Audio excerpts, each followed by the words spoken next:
Welcome to the show. I guess it is a show. Thanks for coming today, Nick. Thanks for setting this all up, Mr. Mix and Doug J. I'm John Cole. I guess the premise of this show is that we're going to have experts on to talk about certain topics, and to keep it real, they've decided that I, a self-proclaimed idiot, will be asking the questions so that it's understandable for the laymen, or lay women, or lay persons, or whatever the word you want to use. I guess the best way to start is, Nick, why don't we start with you talking a little bit about yourself, your experiences, your credentials, anything you want to add, and go from there.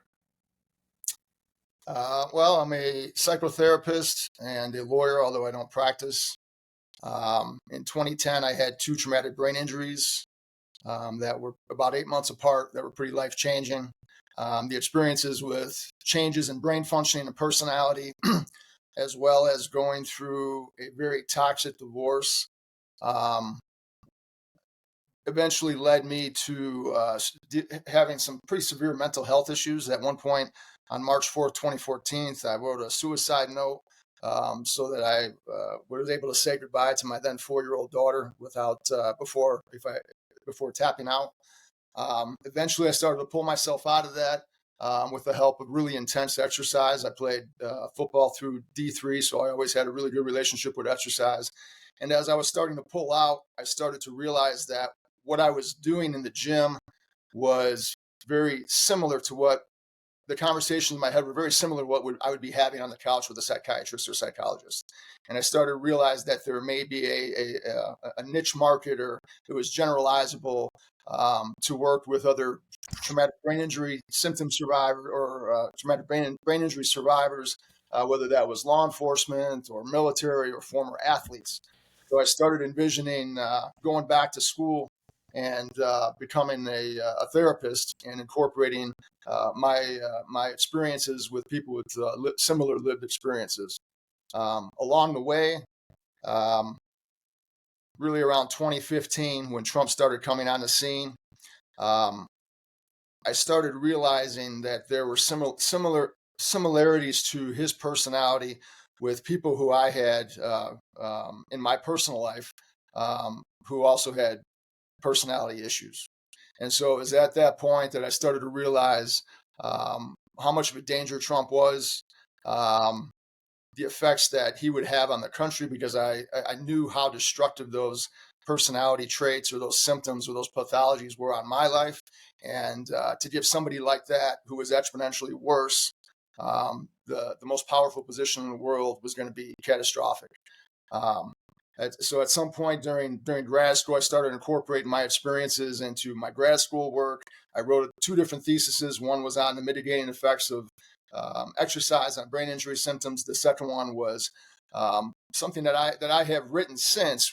I've written a lot about the role of dopamine in conspiracy theory, susceptibility, tribalism, different political addictions. And but it was too complex of a problem of an issue or a theory to attack in grad school. So it ended up being a thesis on confirmation bias in the age of Trump. Once I got out of grad school, I started working with clients, and I just continued to write. Initially, I was on Twitter. I didn't have any followers. I was basically using it as a cathartic or a therapeutic process to just kind of yell into the wind about what I was seeing in the political arena about Trump, that I wasn't seeing anybody talking about on mainstream media, and I wasn't even really seeing it on Twitter. And it was very frustrating to have these insights and these observations, and to not see them out there. And so the more I wrote, the more traction I got. Initially, it was traction with people who, like myself, had their lives devastated by people with cluster B personality disorders, and that's narcissistic personality disorder, antisocial personality disorder, which is psychopathy or sociopathy, and borderline. For the most part, we focus on the antisocial and the narcissistic personality disorder for politics.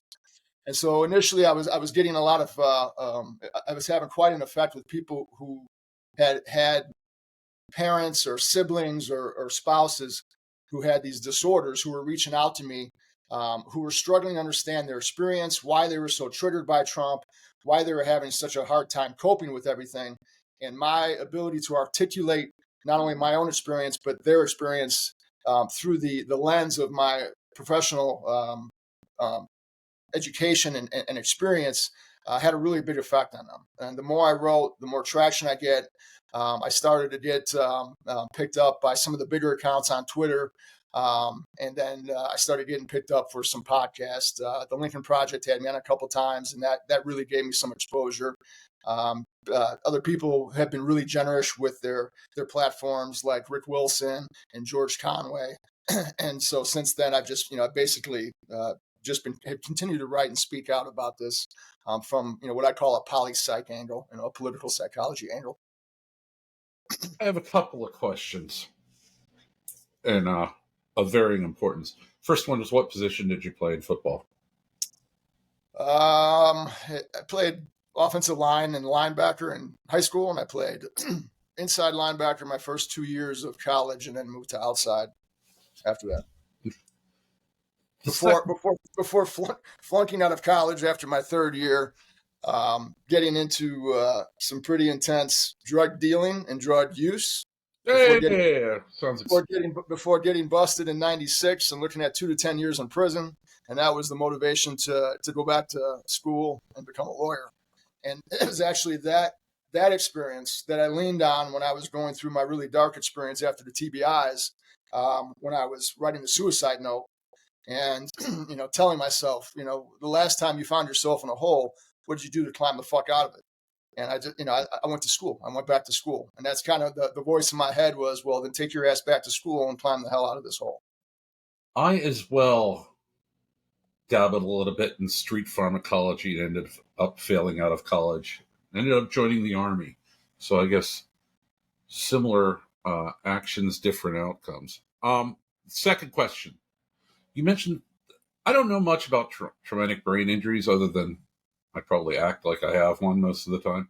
But my understanding about personality changes is that most of the time it's other people that notice the personality change, not the person themselves that had the traumatic brain injury. But you said in your intro there that you noticed your personality was changing. It was, what's the word? Internal locus of control, an internal recognition, as opposed to other people saying you're acting different or whispering behind your back, oh, he's not the same, or, oh, he hasn't been the same since this. Is that normal for the person who's experienced the TBI, or is this something that was unique to you or much rarer? Well, first, every brain injury is different. And when I was writing that thesis in grad school about TBI, I had to find a population to study to do the thesis. And I came across a group that I spent a few years with. And it was, it was incredible to see all these others. I had never met anybody with a TBI.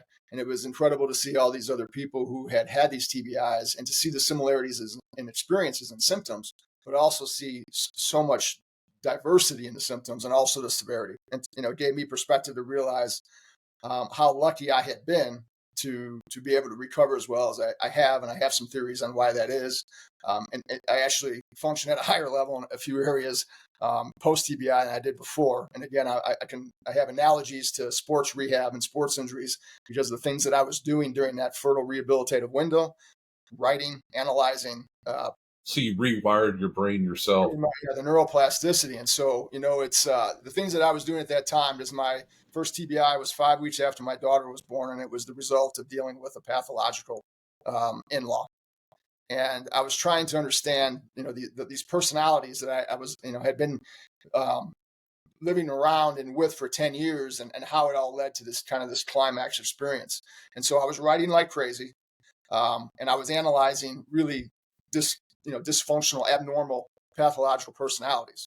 And so the two things that I came out of that experience operating at a higher level were the things that I was doing during that rehab period.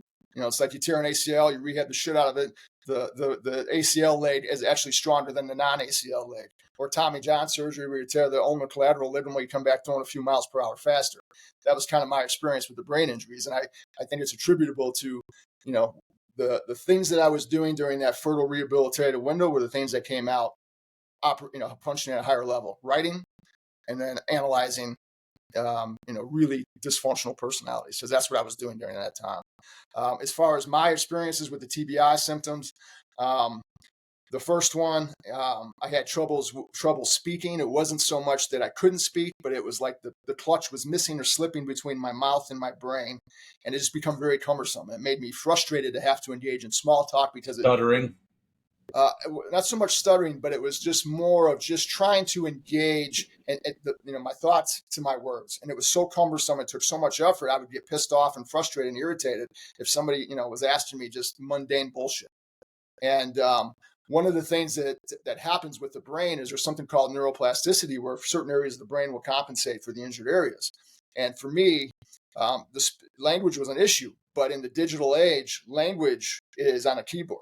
Right, language is geographical based on where the keys are, right? And so the left hemisphere deals with language, while the right hemisphere deals with spatial awareness. And so I think that the right hemisphere was compensating with spatial awareness and typing, right? Geographical location of keys while I was typing, which is one of the reasons why I came back writing stronger. I mean, there were experiences where I'd be writing, and this word would fly into my head. And I wasn't even sure if I've ever even heard of it before, but I know I'd never used it. I looked it up and it was right in context. And it was just this really strange experience to come back and be a better writer than I was before. And I was good. I mean, went to law school as a lawyer, but I wasn't as good as I am now. And it all happened after the brain injuries. And another symptom that I had is, and this is pretty common, is it really changed the way that I experienced emotion. Prior to the brain injuries, on a scale of 1 to 10, something might have had to register as a 7 or an 8 for me to cry. For the first probably, 7, 8, 10 years after the brain injuries, it was probably a 3, and I'm crying. And especially if it was something that had to do with my daughter, who at that time was like 4 years old when I was writing that suicide note. I mean, there's still this ridiculous Folgers commercial that every time I see the damn thing, I'm crying because it's a dad and a daughter and this coffee cup, and my daughter had given me a coffee cup at one point, and it's just that emotional reaction. And you see this with like former NFL players in their 50s and 60s, and they'll talk about how these are modern day gladiators, right? I mean, these guys are chewing glass and swallowing razor blades and just badasses, and they can't understand in their 50s and 60s why they're so weepy. And I think some of that's from the CTE and the concussions and all that they've experienced. It's common with alcoholics that have done so much damage to their brain through years of alcoholism to be weepier too. Remember John Boehner? Mm-hmm. I mean, he would basically cry at every speaking event. Had something to do with the 2 gallons of Merlot he was drinking every day. That was what he drank. He drank Merlot and smoked, was it menthol cigarettes? Crazy. Third question I had, you mentioned dopamine and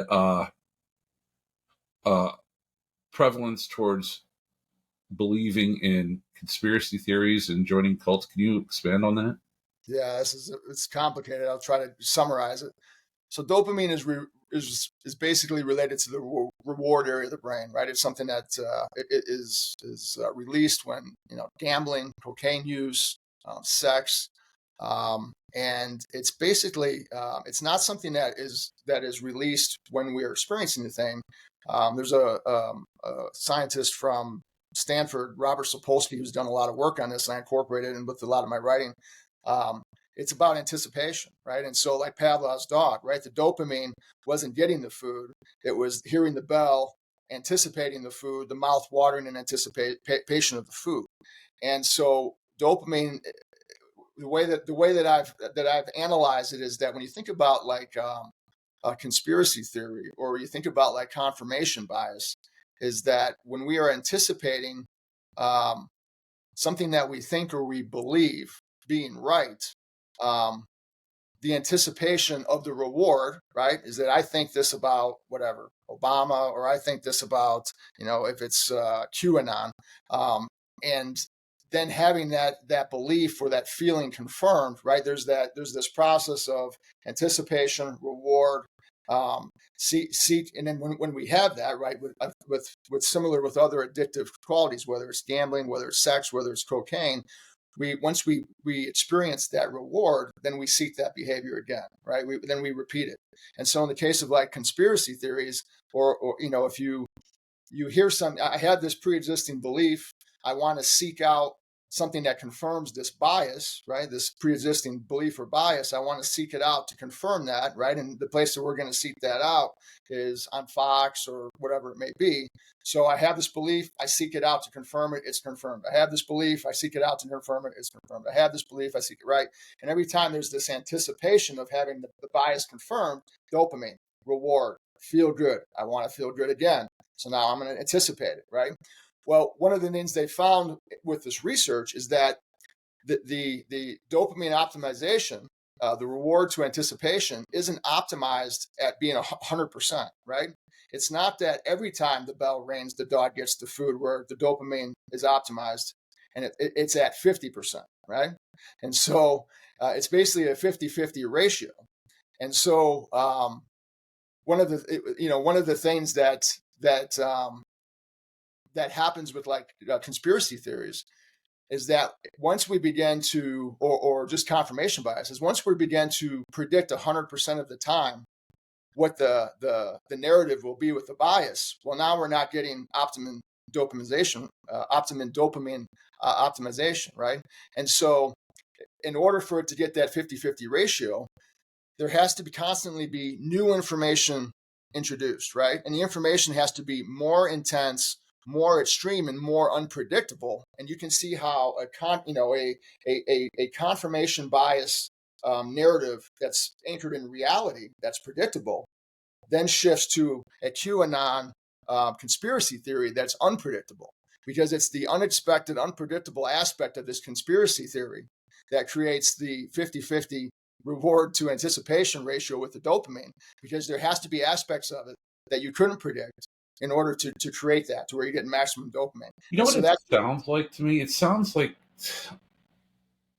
what the online video gaming industry knows so well about, in many MMORPGs or in many video games, there are daily quests that you have to do. And you do them not because they're fun, but because you anticipate a reward, and you go on and on and on. So if you look at it from that perspective, the gamification of it, it kind of makes sense why so many people that that used to be normal are now just posting crazy and outlandish stuff on Facebook, and their stuff just gets more and more unhinged, and you tell them it's not true, and they completely, and then show them facts that it's not true, and they completely ignore you, because what they care is not being right. What they care is all the likes and all the shares of their material by like-minded individuals. So in the cult, if that makes sense. Yeah, right. It creates this exclusive club of the knowing, right? They like to be in that club. The other aspect of Calling that, everybody sheeple. Right. Uh-huh. There was something else that you said that I just lost track of the first part of what you said about that. But yeah, there's definitely a gamification of it, because you think about like with QAnon, it became a game. It became who can anticipate, what the next drop is going to be, or what the next, story, choose your own adventure narrative is going to be about this conspiracy theory. And it has to be more extreme and more outlandish and more surreal in order to keep activating the dopamine and to keep people excited about chasing down, whatever that narrative may be. Interesting. Kind of. I'm thinking about when the QAnon was going on, and how there were all these monetized YouTubers, and every time one would drop, all these YouTubers would have their interpretation on what it meant, and then like the group as a whole would go through and read all the or watch all the different YouTubers say what the drop mean, and then they would coalesce around a meaning that the majority. What's the, when people, apophenia, when people are starting to find meaning where there is none, one of the signs of schizophrenia. You know what I'm talking about? Right. Yeah. And that's, well, I got two things of that. One is that's fed by guys like Steve Bannon, who right behind his left shoulder He's got a sign says that there are no conspiracies, but there also are no coincidences, which means everything that happens, there's meaning behind it, right? We're going to find meaning in every mundane occurrence that happens politically, globally, whatever it means, because everything that happens because there's this conspiracy. There's this grand deep state globalist conspiracy, and at the heart of all of that is that to make you a victim, and that's powerful for people.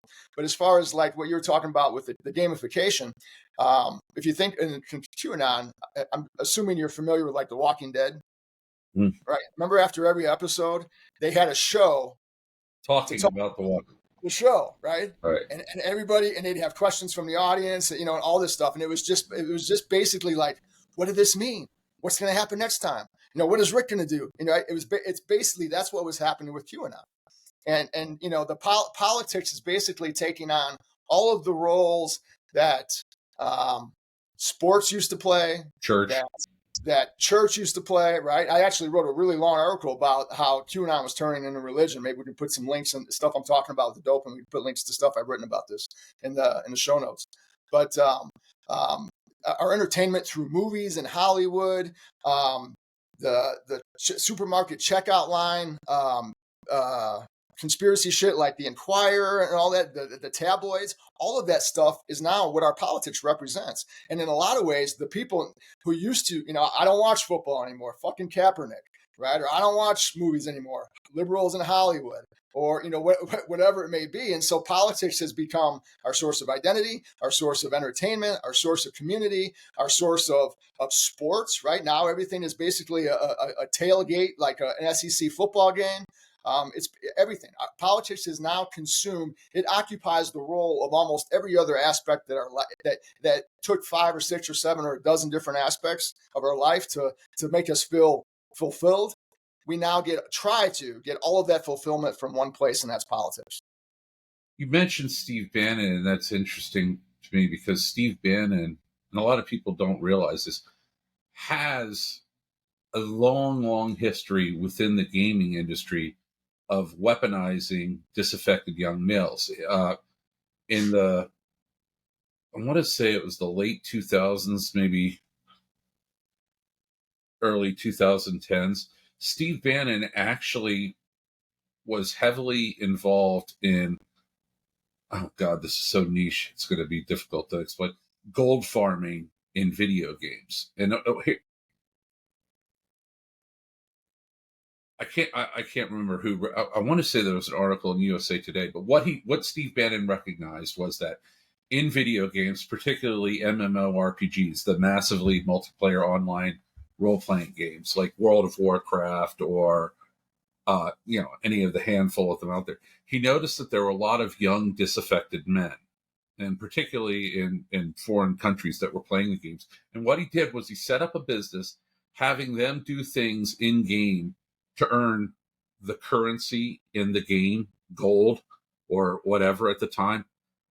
They would do all these things, and then what they would do is they would send it and they would sell it for actual dollars outside the game. So you would go to a website run by Steve Bannon where he had collected from multiple different people in the game, 300,000 gold. And then what he would do is he'd say, I'll sell your character in game 10,000 gold for $300. And they would use that gold to buy in-game artifacts, whether it's a horse mount or a sword or something like that you could buy with gold. And he realized after doing this for a while that he could turn a lot of these young disaffected males that were doing this for him into troll armies for politics. It was just an aside that I thought it was interesting you mentioned that. I'll throw a link into the show notes there so people can look into it. But we're off topic, which will happen a lot because of me.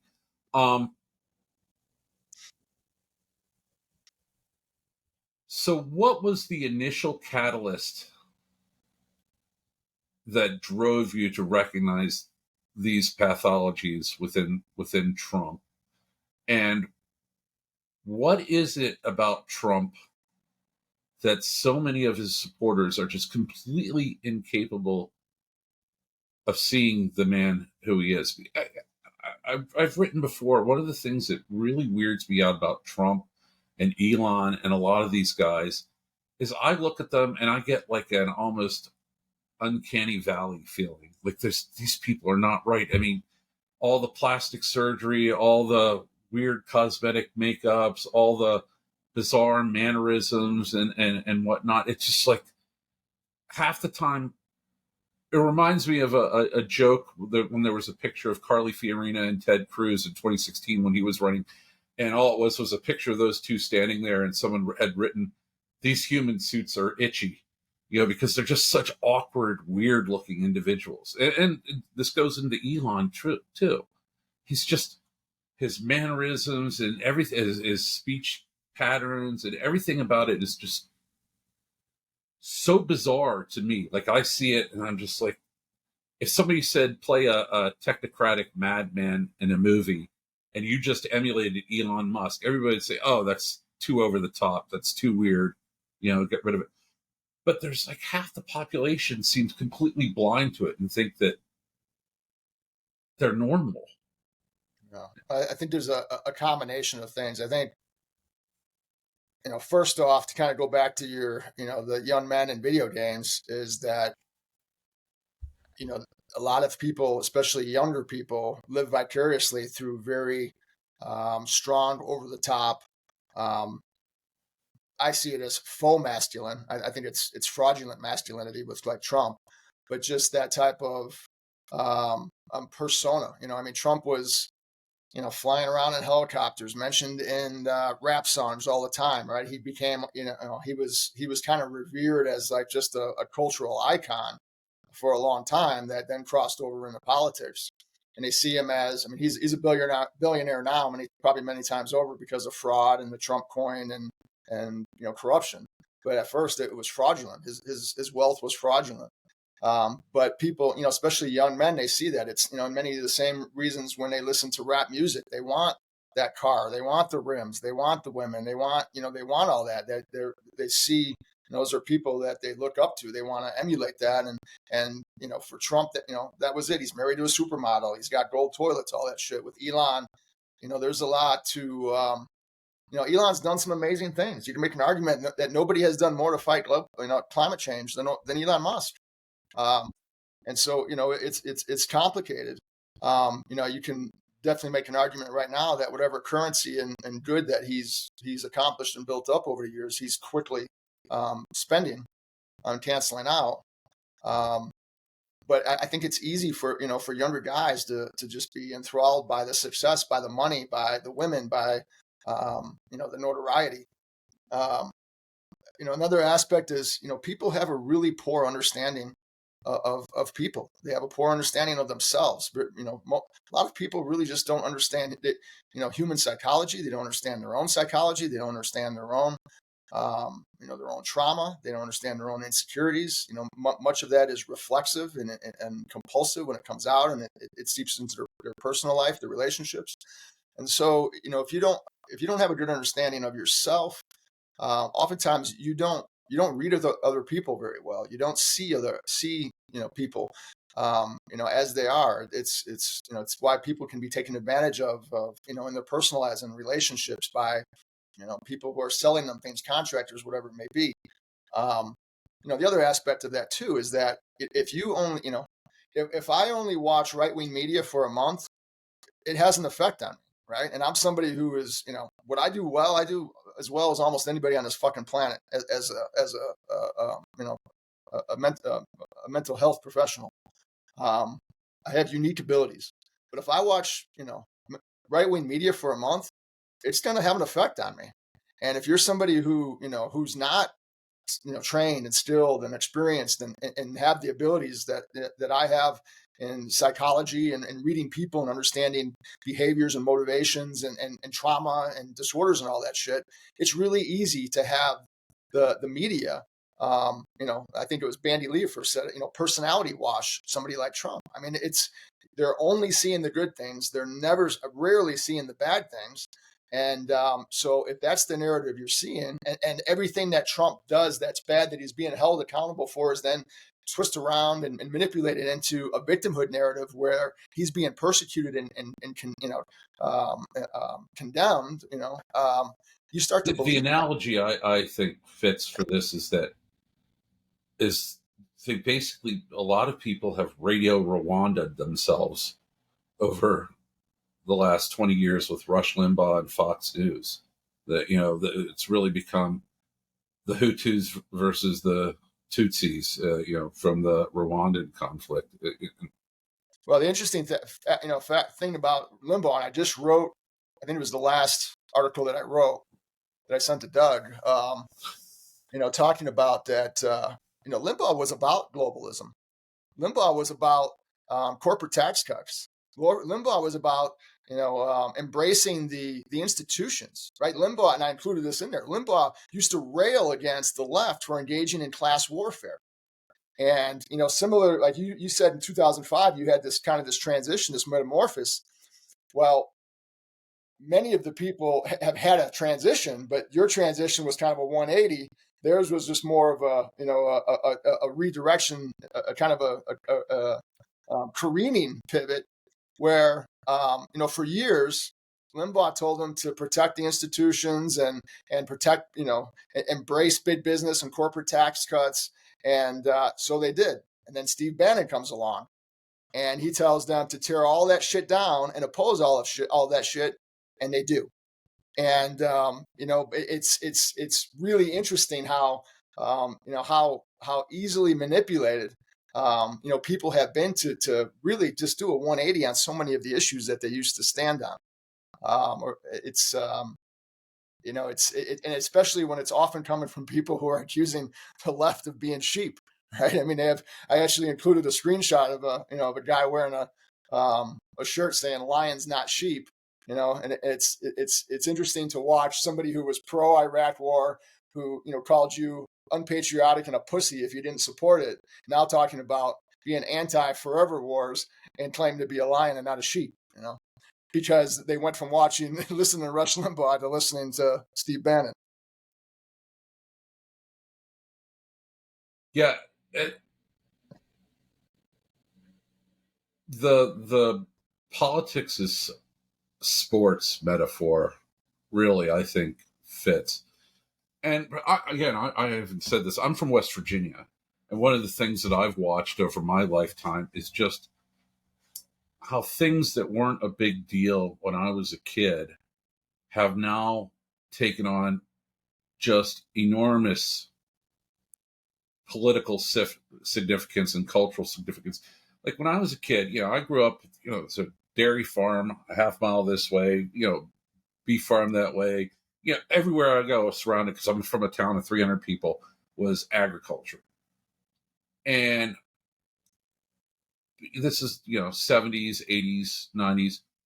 The only pickup trucks that you saw on the road were little Toyotas or, the early Ford Rangers or, the Chevy S10s. And they were just beaters, and they had farm use sprayed on the side, so you didn't have to pay taxes on it. When I went to high school, half the cars had shotgun racks in the pickup trucks, or whatever they were driving. Guns.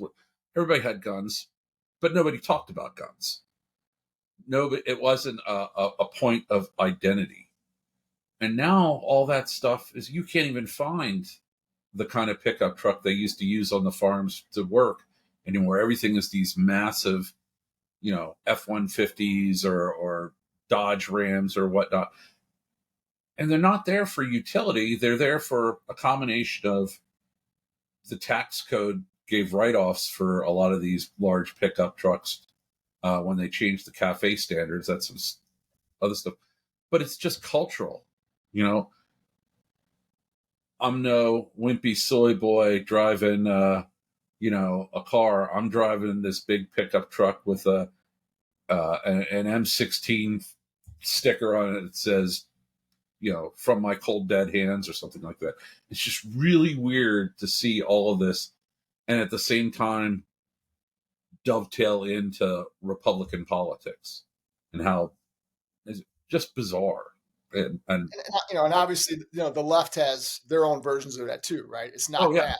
the It's different tote things. baggers and the Yeah, and I think, I don't think it's coincidental that as technology came online, and you hear, I don't know if you're familiar with like Scott Galloway, yeah.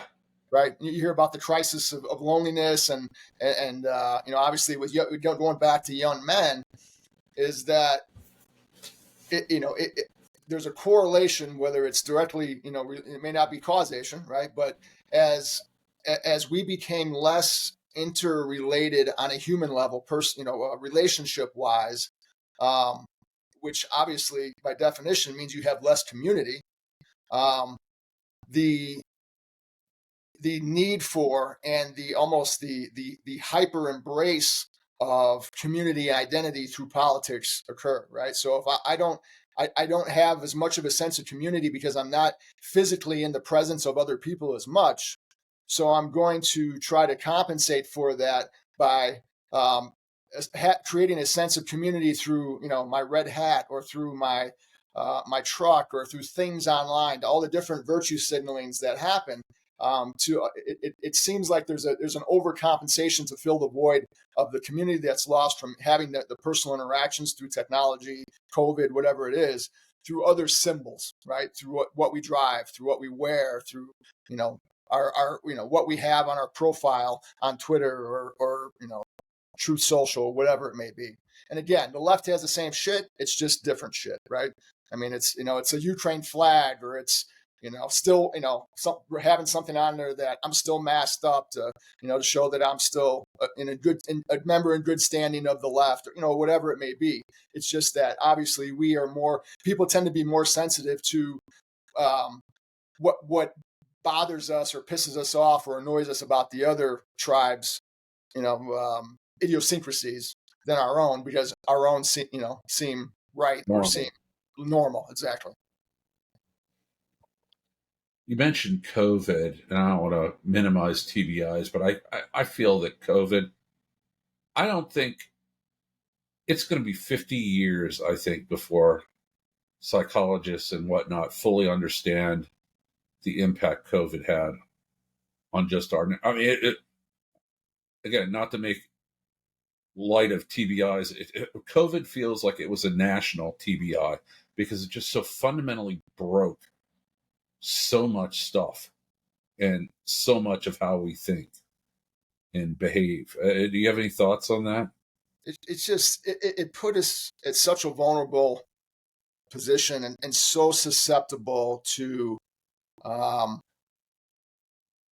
Well, the conspiracies you were talking about. yeah, I'm trying to word it right. Some of it was susceptible and vulnerable to people who are just losing their shit and were freaking out, right? Not, no malicious intent other than just an emotional reaction and, about what was going on and why.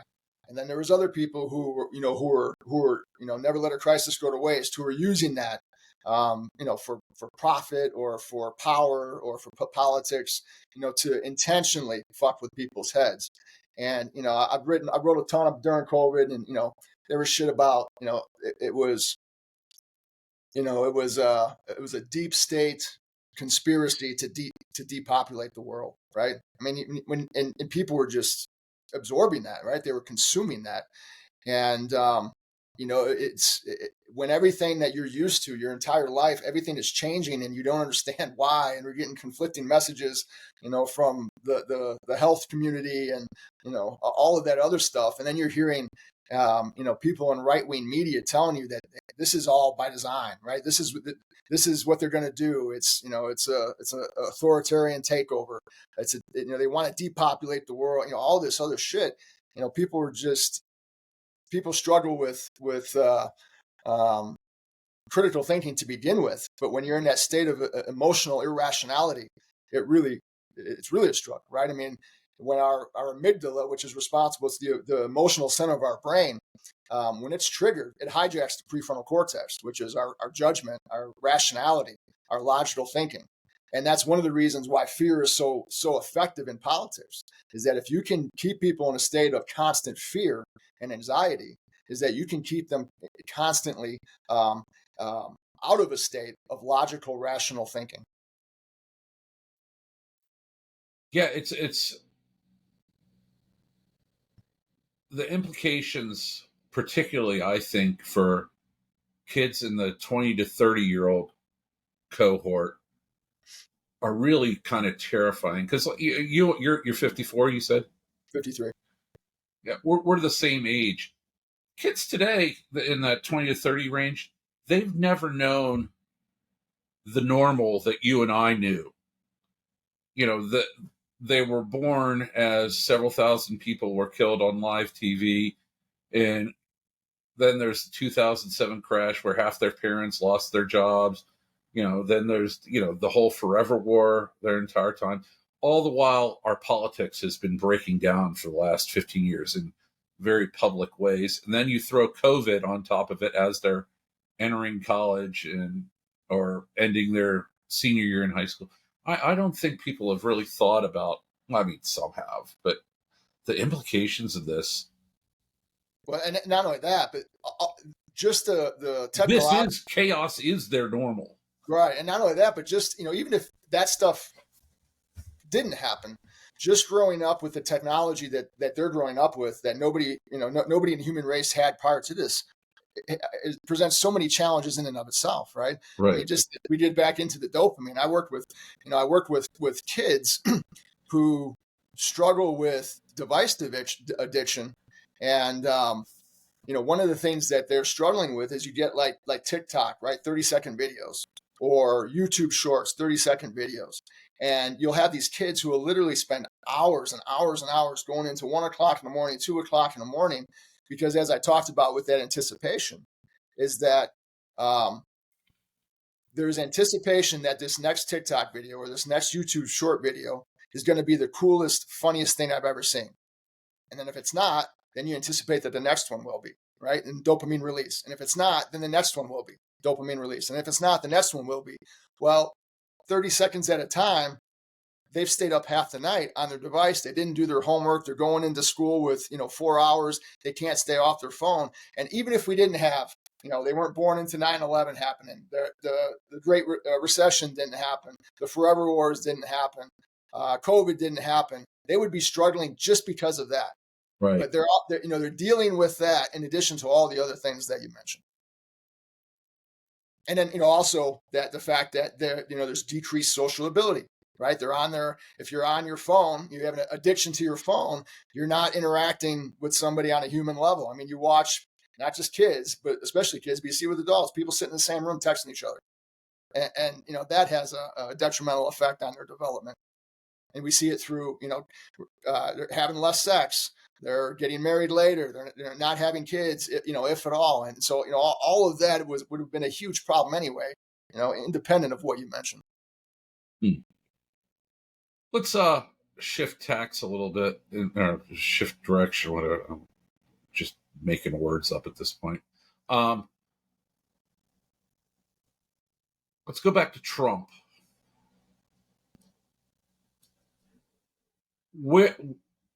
At what point did you start to make all these realizations about him, and really, like, bells and whistles and clacks and horns and sirens and what went off in your head? What was there? A slow build up? Was there any particular incident that brought you to it? You said that maybe you'd mentioned seeing people in your personal life that had these traits, and you made the connection. Could you go back and elaborate about that? Mention that period with the suicide note, and during that period, it was rough area. I was unemployed, the brain injuries, no money, and I was just struggling getting by in this little tiny mother-in-law cabin above in a garage up in the woods of Evergreen. And I had no TV, no internet access, and I had been very plugged into politics prior to that for a long time through the Bush era and the Iraq War and all that. When I didn't have any access to TV or anything, I wasn't. And, when you're writing suicide notes, you really don't give a shit what's going on politically because you're not going to be around to deal with it anyway. And as I started kind of, climbing my way back, and I started taking community college classes for prerequisites to get into grad school for psychology. And there was one point where I was making dinner for my daughter, and I had my back to the TV, and it was a debate between Hillary and Trump. And I wasn't, super invested into what was being said. I was, cooking, and I was just listening to him. And it was at that point where I turned around, I slowly walked to the TV, and I just stood in front of it watching it. And I said to myself, holy fuck, it's so-and-so, right? It's his voice, but it's so-and-so's words. It's so-and-so's defense mechanisms. It's so-and-so's gaslighting. And it was that point where I made that connection, like, this is what he is. He's just like this other person, but worse, right? Exponentially worse. But he also has exponentially more power. And it was at that point, I'm like, this is going to be really fucking bad, right? I mean, this is... What is this? How many, what percentage? I mean, I feel like we're in a They Live movie, with... Yeah. Well, I'm glad to ask that, because that's important. It's almost irrelevant what the actual numbers are. A couple points. Let me start with the first one. So, and I'm just making up, numbers here. So let's say like there's an examination to determine whether someone not a narcissist, right? Let's say that there's 30 questions. 15 is normal, healthy ego, right? Hit to 30, or maybe not 30 questions, but 15 is normal. Once you get to 30 or more, now you're clinically diagnosable as narcissistic personality disorder. Well, if you're married to somebody, or your parent or your child or whatever it is, only registers as like a 27 on there, they're not clinically diagnosable. Does that really change your experience with them if they're that close to it? It doesn't, right? And so the number, the percentage of it, whether it's, you see somewhere between 1% and 4%, it's almost irrelevant, because there's a lot of people who may not be clinically diagnosable, who have a lot of those tendencies that still have such a damaging effect on your life if you have a close relationship with them. Now, the other aspect of this, where we get into... Can we pause here? Can you remember sure, the other two? Sure. Yeah. Can you describe some of these pathologies as how they, because there are people, hopefully, who will be listening to this who know nothing about it. And if you could describe how some of these behaviors would manifest, or what it would look like in a relationship for a man with a woman with a man, and whatnot, children and their parents. What are some ways in this that... some of the symptoms that you deal with, it's grandiosity, right? It's that sense of perfection, or maybe it's easier to like use Trump. When you see with Trump, right, there's this kind of that larger than life, right? Oftentimes, there's a lack of empathy. There's an inability to understand people, or to put yourself in somebody else's shoes, to understand their experiences. Oftentimes they are rooted in victimhood, right? Everything is an affront to them. They tend to have a punitive orientation, right? And this is tied to, they often, feel or believe that they are entitled to 100% of the pie, of whatever the pie may be. And if they don't get 100%, you see this like with Trump, then it's unfair, and they're a victim. And then the punitive orientation comes in, is that if I don't get what I feel that I have coming to me, or if somebody is critical of me, or if somebody's holding me accountable, then I'm going to punish that person. They tend to be very, very dominant in a relationship. They oftentimes, there's pathological dishonesty. They create alternate realities. They revise history.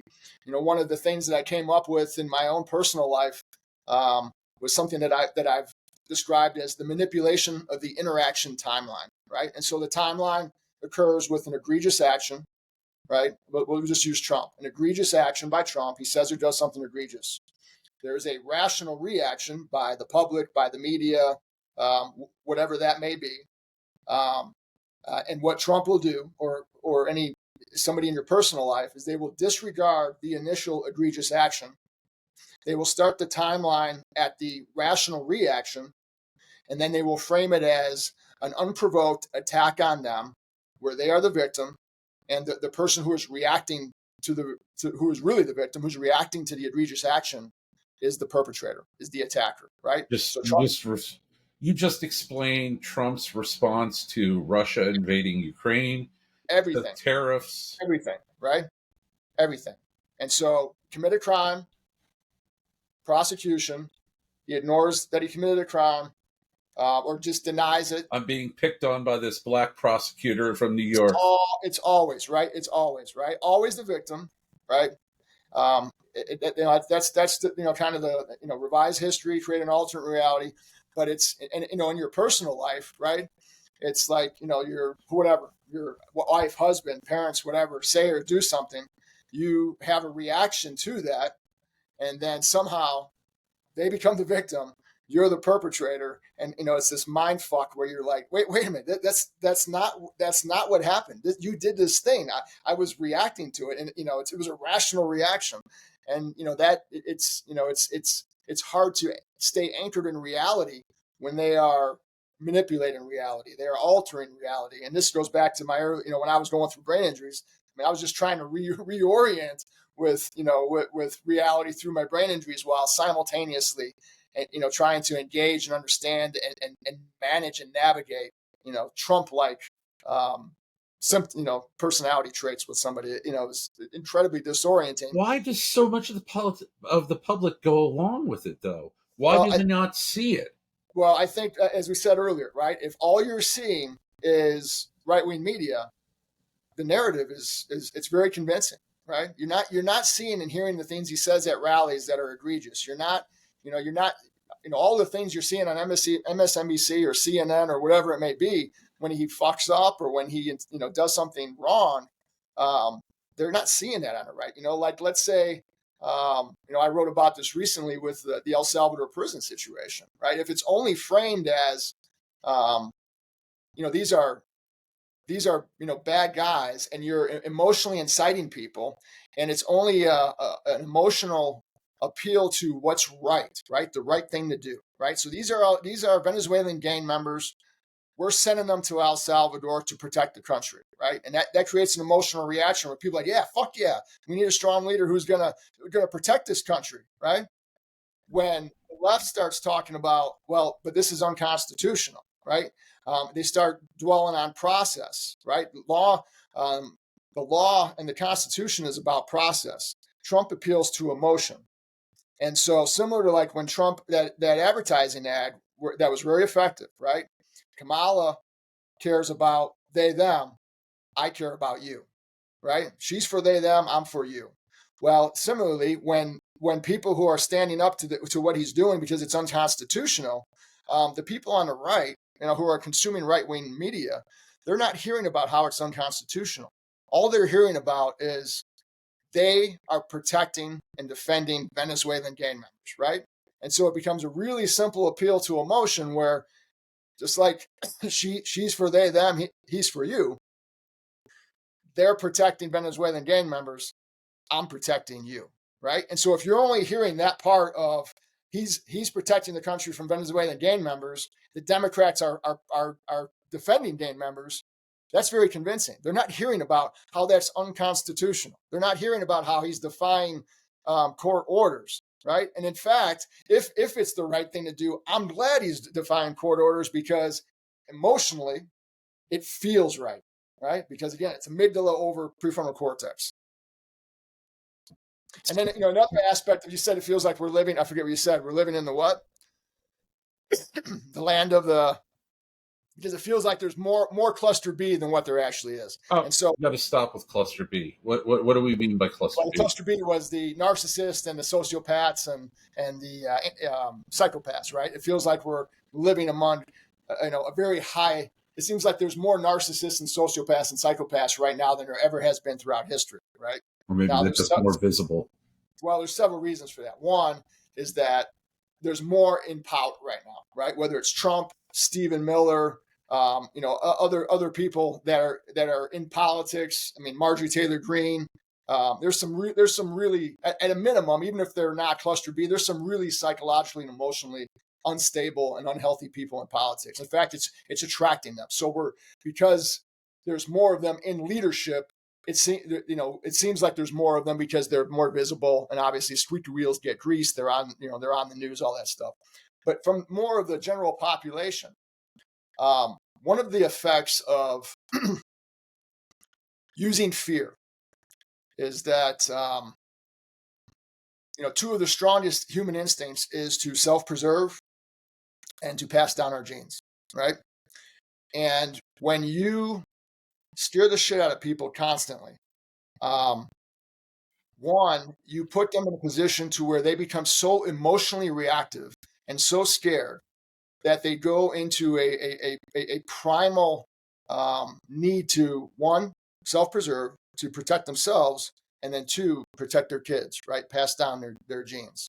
And so when we become hyper-focused on ourself, right? Self-preservation, that mimics a narcissism, right? An element of narcissism, self-obsession, an obsession with the self. It's all about me, right? Because I'm so scared, I'm just protecting myself. Even if I've never been this way, I've never presented this way throughout my life. If you scare somebody enough and you create so much anxiety in them, they suddenly become very just self-focused on themselves, right? And then the second component of that is at the expense of other people, right? So one of the symptoms of like sociopathy is a reckless disregard for others, right? And so if you scare me enough, I'm just a general person. I'm not cluster B. I don't even have tendencies. I've been a good person my whole life. I care about other people. I'm a good neighbor. I'm productive. But if you put them in such a scared, emotional, distraught state, well, suddenly they start to act in different ways. And so I'm going to make it all about me, self-preservation, and at the expense or with reckless disregard of others, right? Sociopathy, right? Is that I don't care about anybody else but me and my kids, and whatever the fuck has to happen to other people, whether that's, immigrants here legally or illegally, they have to go to prison. I don't care if some of them aren't actually gang members and they got swept up in there. I don't give a fuck because I'm safe and my kids are safe, and that's primal. Right. And even if that comes off or presents as if, if you get that, across the masses, a lot of that just seems like, how the fuck did everybody turn into a narcissist and a sociopath? Well, that's why. All right. I want to back up for everybody. Can you just do a brief discussion of cluster A and cluster B and break that down in layman's terms for everybody? Yeah, A tends to be more, it's along like schizotypal, schizophrenia, stuff like that. More, psychotic, detachment from reality. Cluster B tends to be more, it's narcissistic personality disorder. It's antisocial personality disorder, which is basically what people understand as a sociopath or a psychopath. And then you have histrionic, which doesn't really get factored into much. Are there other clusters? There's and also cluster C. And what's cluster C? Cluster C tends to be more like obsessive compulsive disorder, right? But the cluster B is the one that I primarily focus on because it's the most relevant for politics, and it's also my most familiar from my personal experience. While you were talking about the primal response that people had, and this will tie into something else that we were talking about. Well, two other things that we were talking about. I had a vision of a friend of mine who, when I was in grad school, I lived, well, when I was an undergrad, I lived with a guy that had been a ranger. All my roommates were ex-military. I was Army. He was a Marine. My one roommate was a Ranger. The other was Marine. He was from the town I went to college in. I became friends with his entire family. And then when I went to grad school, I ended up going to school with one of this guy's younger brothers who was going to dental school. I was going to grad school. The whole while, I became friends with the third brother who went to the Naval Academy. Brilliant kid. went to the Naval Academy, then went to med school, became a top tier spinal doctor, spent 20 years in the Navy, and, was attached to SEAL units and special ops units because of the types of traumatic injuries that they received that his specialty was useful for. He is exactly what you just described. He's gone from like a rational, normal, bright, fun guy to just angry, unhappy, and just furious with 2/3 of the country, and absolutely would prescribe to, hey, I'm getting tax cuts, it'll be good for my kids. Hey, they're sending these gang members to El Salvador. That's fine as long as my kids are safe. When Trump was elected, he was running around saying, there's a new sheriff in town. This is, that sort of thing. No more of this pussyfooting around. We're really going to show him, really going to take to him. And it got to the point that he was just texting me every day bullshit. And I was like, I can't take it anymore. And, I finally said, can you at least do this? Can you at least say that Elon Musk should not have given a Nazi salute at the thing? And he wouldn't. And I was like, what about Steve Bannon? Should he have given a Nazi salute?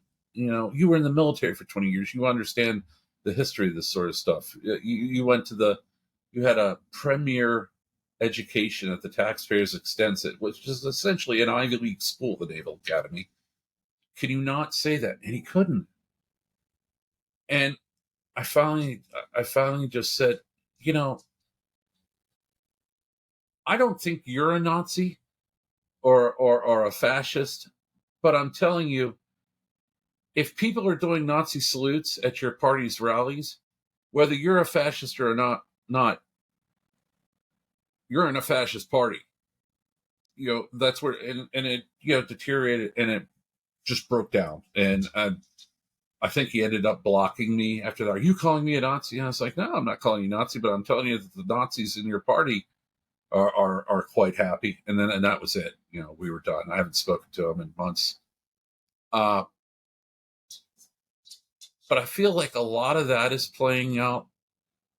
And the other thing that it strikes me as is so much of the behavior that I see from these people, and these people makes it sound like so much of the behavior I see is so similar to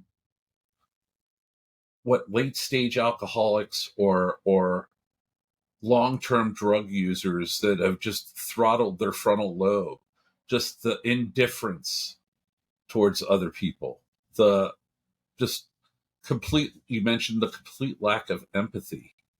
And that's what it kind of feels like when I talk with a lot of people that are just diehard Trumpers. It's like, have you been drinking secretly for 40 years and this is who you are now? Does this make any sense to you? Yeah, it would be interesting to see,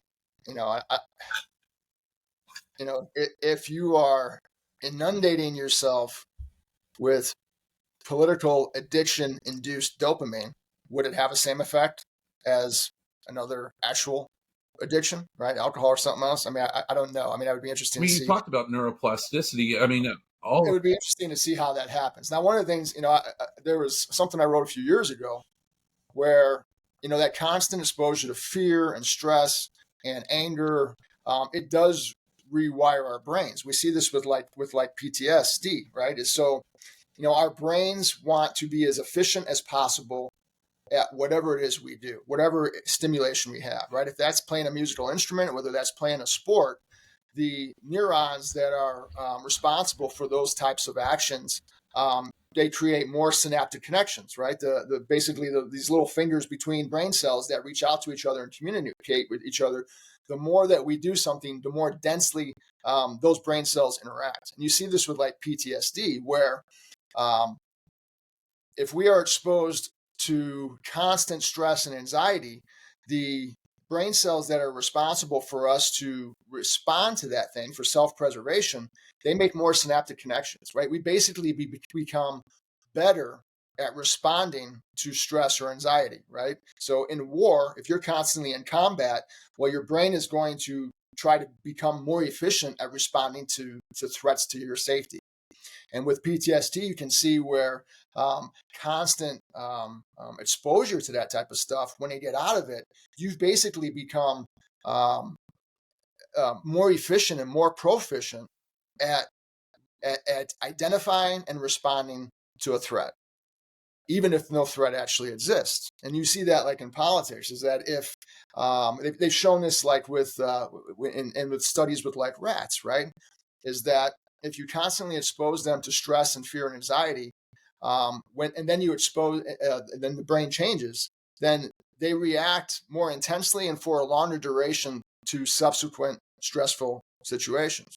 And so, like in politics, if we're constantly exposed to fear and to anxiety, we basically are rewiring our brains to be more susceptible to that, to be more reacted to that, to react to it more intensely, and for the reaction to last for a longer duration every time that we do react to that. So it does rewire our brain if we're constantly hearing all of this if it bleeds, it leads type of doom and gloom. Another aspect of the dopamine thing. Well, and you see it with crime reporting. Like Yes. I'm currently in Tempe right now, and when I go back to West Virginia in a couple of weeks, I will be inundated by people asking me about how much crime is there, because they think every city is an urban hellhole. They think that, you show your face in New York City and you're going to get mugged and raped, and maybe not in that order. And, there are people that think all of Portland burned down, during the unpleasantness a couple of years back.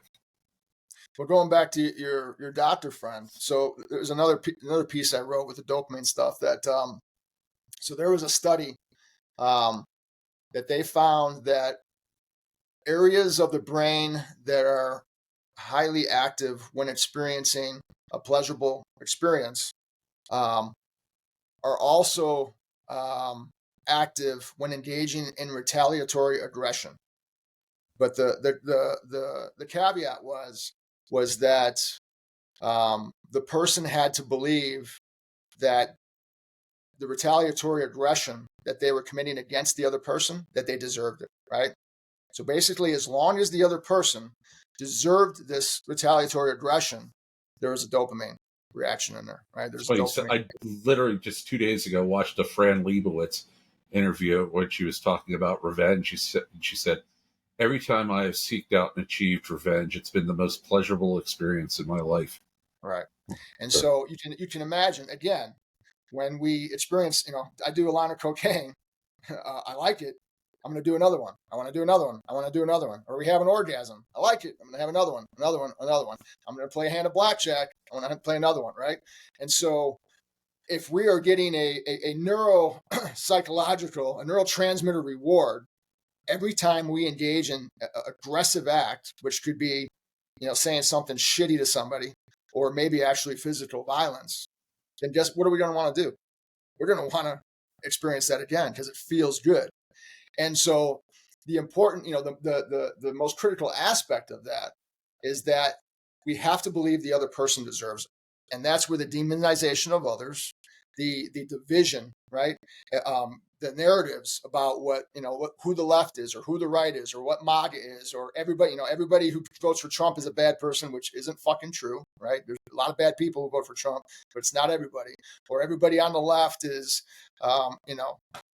doesn't give a shit about crime, whatever the narrative is. But you have to paint the other people as being bad people or a threat, because if they are, then once I incite my tribe or my people to, attack them, whether that's just online verbally or that's physically attack them, they will enjoy it, they will derive pleasure from it, and they will want to repeat that action.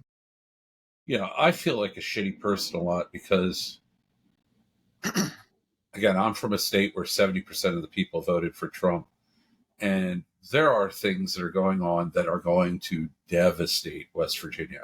I mean, these tariffs are going to kill off the coal industry because as it is in West Virginia, the only reason the coal industry is staying afloat is because we basically fund it by keeping only subsidize it by keeping only coal plants burning in West Virginia, as opposed to the trillion cubic acres of natural gas we're sitting on, or we're on the Marcellus Shale thing. We have more. We could run everything on gas in West Virginia for the next 5,000 years.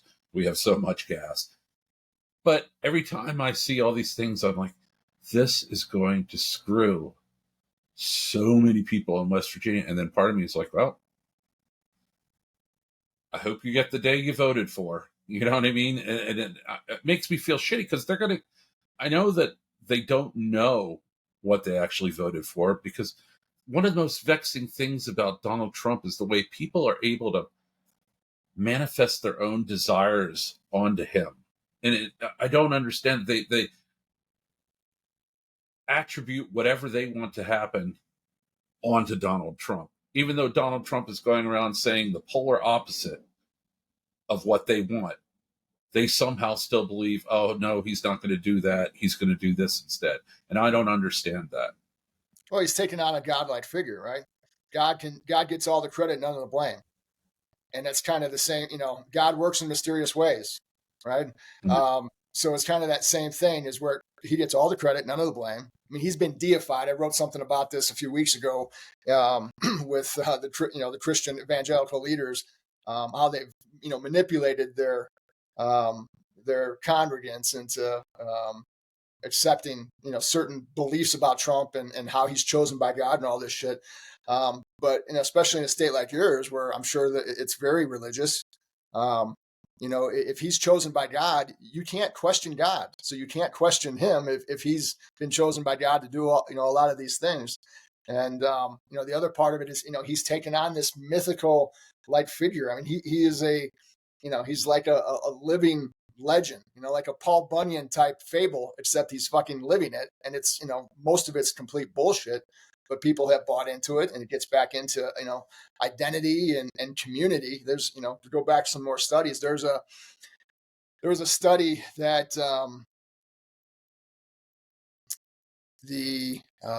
what was it? The area of the brain that is active when people experience physical pain is also active when experiencing social isolation or exclusion. So if you think about this in terms of tribalism, and everybody in your church, in your gym, at work, your family, whatever it is you do, that your sense of community, your group of people, if they are all extremely politically tribalized, right, MAGA, and you don't agree with that, right? You think you're the one who sees through all the bullshit, but you speak up, you say something, you're excommunicated from the group, from the church, you're ostracized, whatever it may be. It can be potentially almost a physical pain-like experience to experience that social isolation or exclusion. So you have a lot of people who probably don't agree with a lot of the bullshit, but it's too taxing and comes at too much of a social cost, too much of a neuropsychological cost to stand up and say anything because of the effect that has. And, again, there's obviously, just interpersonal cost to that, but there also may be a neuropsychological component of that makes people just have the inability to say, the emperor has no clothes. How much of this, I guess this is a two-part question, and I don't want to get into pseudoscience, but, I've read things about, genetic memory. I've heard things about, like, the offspring of survivors of the Holocaust have had their very physical existence changed from trauma. I don't know if that's pseudoscience or if there's any truth to it. But how much of this, say you're someone like Donald Trump, but you're not Donald Trump, how much of this is passed down to your children who watch this?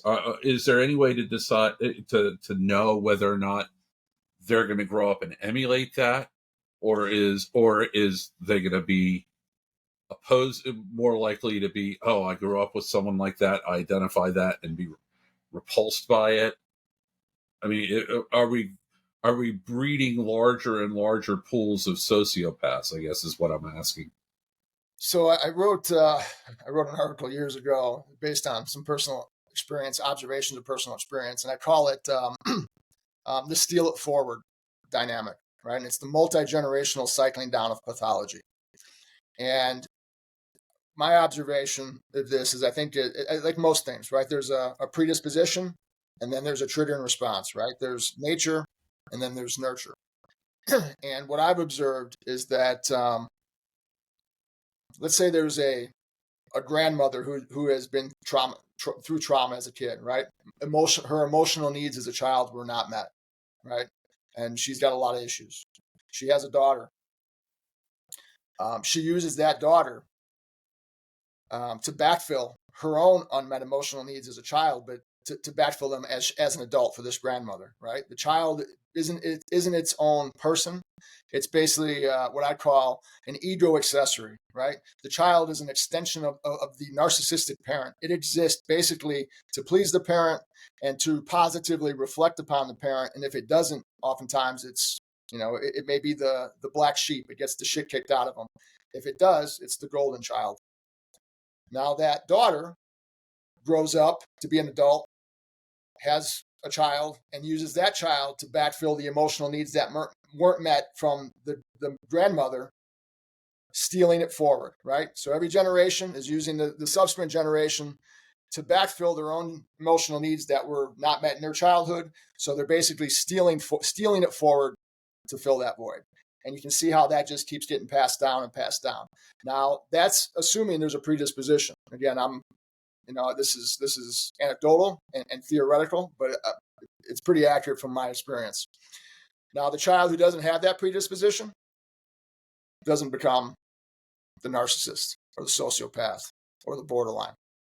The one that does seems to. So in families with like 4 or 5 kids, yeah, you may, four of them are going to be dealing with one lunatic. Right, or maybe it's only one isn't, right? But they all experience the same shit. Some of them acquire the symptoms or mimic the pathology. The other ones don't. Some of them are like, fuck this. The first chance they get it to get out of the hell out of that family, they're gone, right? And other ones, what you're talking about kind of reminds me of is the Paul Gozer, who's every time he runs for his election, his entire family is like, don't vote for this lunatic. Yeah, or the Kennedy clan. Yeah, 8 siblings are like, he's fucking crazy, right? Yeah, and RFK, they're like, don't vote don't choose this guy, he's insane. We've been going a while. I'd like, first off, I've had a great time and I'd love to have you back, but what I'd like to do is take the remaining time and have you give us advice. How do we deal with this? How do we deal with the people who are thoroughly, do we just wait until they personally get screwed over by Trump and then welcome them back? What do we do? How do we? Yeah, it's really tough. One of the things, and I kind of vacillate back and forth on this, is that, similar to your kids, right? If you constantly save your kids from the consequences of their actions, they never learn anything, right? Right. They have to experience the consequences of their actions to learn anything. Which again, the Nebraska farmers aren't going to, because they're already talking about bailing them out. Right, as they did in 2019. Right, yeah. There's $28 billion bailout for farmers last time. Even though Tom Cotton was talking to, basically patriot shaming them about how, they got to quit bitching and quit crying because, military people, sacrifice a hell of a lot more. So, part of it is you think about it in those terms. But my other concern with that is that, in order for it to get so bad that people realize what a disaster he is and how bad it can and might get, is that once it gets to that point, there's no guarantee that we come back from it. One of the things that, you see a lot of pundits talking about, this is costing Trump, right? I mean, even people who voted for him, they're coming out to town halls. They're, their focus groups, they're not for this. He's firing veterans. He's allowing Elon to fire veterans, and all that stuff. And, it's very possible that, and most of this that I see is more Stephen Miller than Trump at this point, but it's very possible that, the things that they are doing is to try to bait the country into protests. And because if 12 million or 20 million people come out and protest, well, now he has got an opportunity to enact martial law, and that gives him greater control and greater power over the country. And, he's already shown with Lafayette Square, he's not opposed to using the military and violently quelling a peaceful protest. And as we saw during the George Floyd stuff, I forget, was it the Boogie Boys? I forget that one radical group. Yeah, Boogie Boys. I think it was in Minnesota, right? Guy fired off an AK-47 into a police station. I think I wrote something about it years ago. And there was some guy in Chicago who was a police officer, who are going to go to these protests and start, even if the left isn't getting violent, and they may, because everybody's so emotionally excited right now. I don't have a lot of confidence that the left can't keep their shit together if they protest. But even if they do, there's going to be people planted in there to commit violence, to commit property damage, so that then Trump can enact martial law. And so, it's just, there's, we have several options to choose from, and none of them are good. And it feels like the old maxim about the people on my side of the aisle talk about Republicans, in that every accusation is a confession. Yes. Because look at the January 6th. After it happened, they're just like, oh, there were FBI plans. Oh, there was this. There, it wasn't. It wasn't. Well, and that's a classic thing for the narcissism, right? I was writing about that. I was using that exact line like 2018.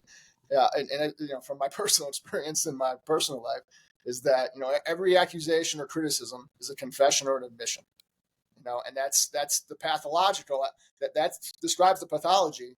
And again, that's one of the, if I ever get around to publishing my book on Trump, my title is Trickle Down Pathology, right? Like the trickle down economics, because the pathology, and I've kind of touched on this in various ways today, the pathology has trickled down throughout society, and not just on the right, which it has, to the supporters, but then the way that it affects people on the left, right? I mean, it's like, if you're in a relationship with somebody who's pathological, eventually enough exposure to their pathology causes you to behave and react in ways that is uncharacteristic for you, because whether you're self-preserving or whether you just had enough and you respond in ways you wouldn't, we're seeing that with the left.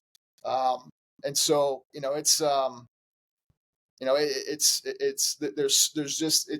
an immeasurable harm and effect that somebody as severely disordered as Trump, who has the power that he has and commands the attention through the media, how that has affected the country. It's impossible to overstate and impossible to measure, how bad that has been. I agree. Well, we're going to have to end it here. We've been going for 90 minutes, and I'm sure you have things to do. Doug J. and Mr. Mix are yelling at me in the chat session to wrap it up. So I would love to have you back if at some point in the future. I'd like to talk to you about Elon Musk and some of the other players that I'm sure you've been watching. Steve Bannon, I think, is an interesting case. Yeah, send me an email or something about topics you have. I mean, at this point, I got, 140, 150 articles that I've written over the years. There's very few topics that I haven't touched on, whether it's Musk or Bannon or, so just let me know. I'll send stuff to you. Maybe that can be kind of a jumping off point for, the next episode or something. All right. Well, thank you so much for coming. Thanks for sharing your expertise and your time. Yeah. Mr. Mix, Doug J., do you guys have anything you want to add? Nope. Thanks. No. That was very, very interesting. Yep. Thanks, guys. I appreciate you guys having me on as a first guest. That was quite an honor. I really appreciate that. Thanks for coming on. Yeah, anytime. Yeah, I learned a lot. It's fun.